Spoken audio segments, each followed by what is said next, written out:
ఇక్కడ ఒక చిన్న నాబ్ ఇచ్చారు. ఈ నాబ్ను ఇట్లా ఓపెన్ చేస్తే మనకు బానెట్ అనేది ఇలా ఓపెన్ అయిపోతుంది.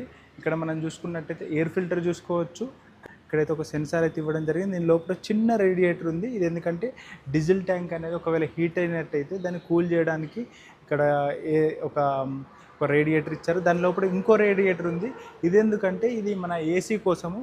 ఆ ఏసీకి సంబంధించిన రేడియేటర్ అయితే ఇక్కడ ఇంకోటి రేడియేటర్ అయితే ఉండడం జరిగింది. తర్వాత ఏమన్నా ఫిల్టర్స్ అనేది జామ్ అయినా కూడా క్లీన్ చేసుకునే విధంగా అయితే ఇట్లా మనకు సెటప్ ఇచ్చారు. మన ఈ ట్రాక్టర్ ఇంజన్ స్పెసిఫికేషన్ చూసుకున్నట్టయితే 63 హెచ్పితోని వస్తుంది. 47 కిలోవాట్స్ గల ట్రాక్టర్, 3 సిలిండర్స్ ఉంటాయి. టర్బో చార్జ్డ్ ఇంటర్ కూల్డ్ తోనైతే ట్రాక్టర్ అయితే రావడం జరుగుతుంది. ఈ ట్రాక్టర్ మామూలుగా వితౌట్ ఏసీ అయితే 15 లక్షల నుంచి 16 లక్షల మధ్యలో ఉంటుంది ఒక్కొక్క షోరూమ్ను బట్టి. ఆ ఏసీ క్యాబిన్తోనైతే ఇది 21 లక్షల నుంచి 21.5 లక్షల మధ్యలో అయితే ఉండడం జరుగుతుంది. బట్